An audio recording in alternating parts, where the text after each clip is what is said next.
Welcome to Consent, No Grey Areas. In this show we'll be defining sexual consent and we'll be talking about sensitive subject matter.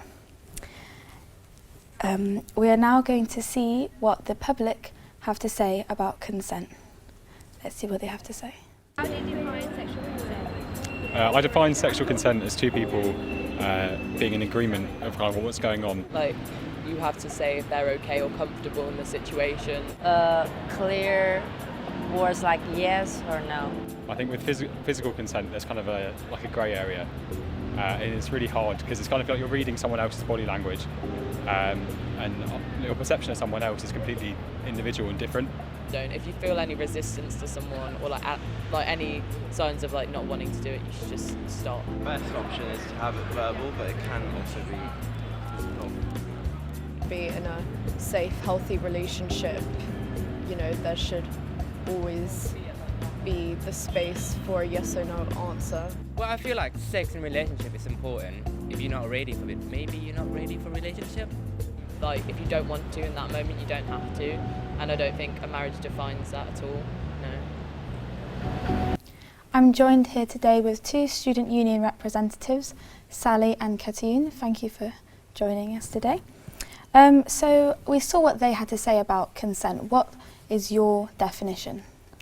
So consent is a freely given positive yes, and it's something that's given when you have the capacity to do so. So you're not under the influence of alcohol or any other drugs, and you're also not being bullied or coerced into some act. Yeah. Okay. So we did a social experiment, but we'll look at that later. For now, we're going to look at some experiences that some young people have had with this topic.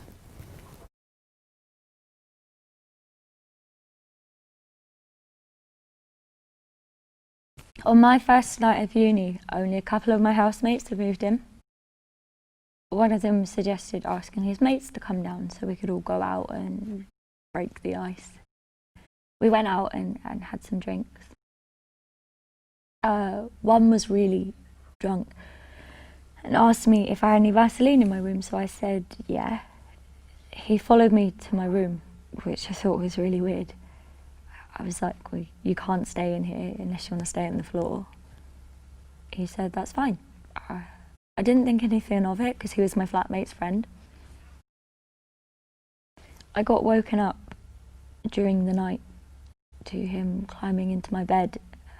I said, what are you doing? Get out of my room now. He refused. He held me down and he raped me. I was begging him to stop and get out, and then when he was done, he left. This happened on my first night of uni, and I felt the effects the whole time I was there. I couldn't be in my room without locking the door, and I just felt trapped, so eventually I left. I tried talking to the uni about it, and they told me they can't do anything for me because he wasn't a student. And if I wanted anything done, I would have to go to the police.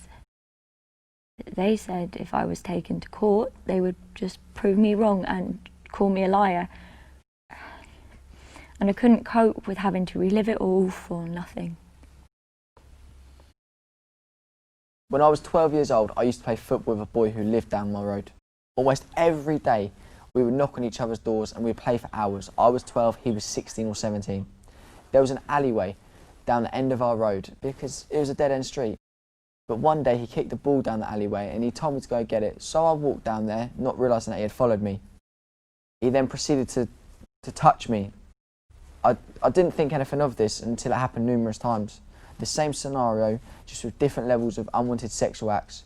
Eventually it escalated to forced oral sex. This is when I would no longer come out of the house when he knocked, and I would never play football with him again. He eventually moved house and I've not seen him since. I never told anyone about this and I really should have done.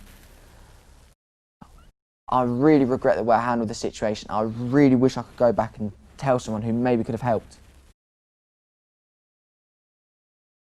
I had sex with someone earlier that day.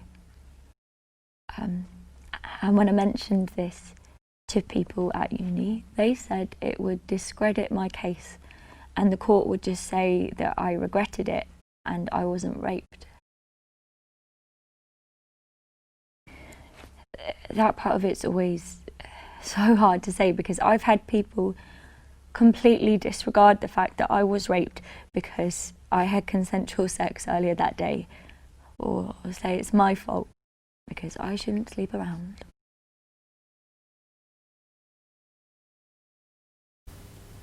So how important would you say it is for people to understand what consent really means before heading off to university? It's extremely important because university can be such a tricky time, you have lots of new experiences. But I think as a whole society we're really let down by the little amount of education we get on consent. And I think if we want to tackle sexual violence, we have to work at it together as a society and educate ourselves. Yeah, that's true. Thank you. And now we're going to look at some social experiments that we did, giving young people scenarios to place on a consent board. Let's take a look.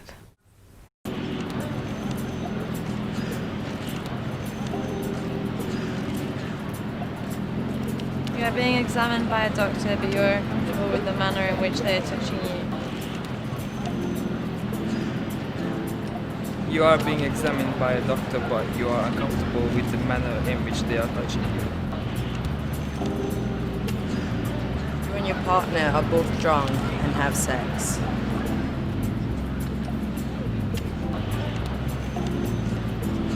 You and your partner are both drunk and have sex.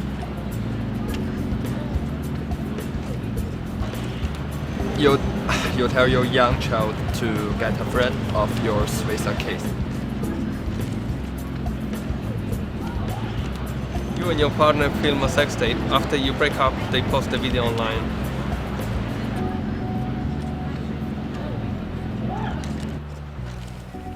I found that really interesting. What did you think of these responses?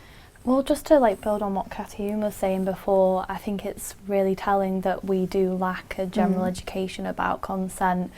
There was obviously no consensus within that experiment between all the people doing it on what was and wasn't consensual, so some people must be getting it wrong. Literally, there's so many different views.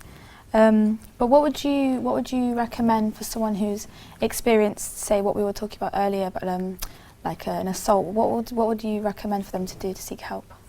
I would say that there's a lot of support out there. There's organisations like Rape Crisis that you can go to that are always on your side.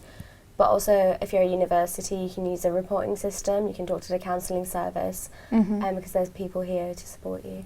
Okay, and what about more of a short-term and immediate reaction? What would you say to do? Well, like Kathy mentioned, the Tell Someone reporting tool by UAL is really good. You can go to the police, although that should be absolutely your decision. And if you're at all concerned about going to the police, you can always go to a sexual assault referral centre because they can hold forensic evidence for you while you make a decision about that. Okay.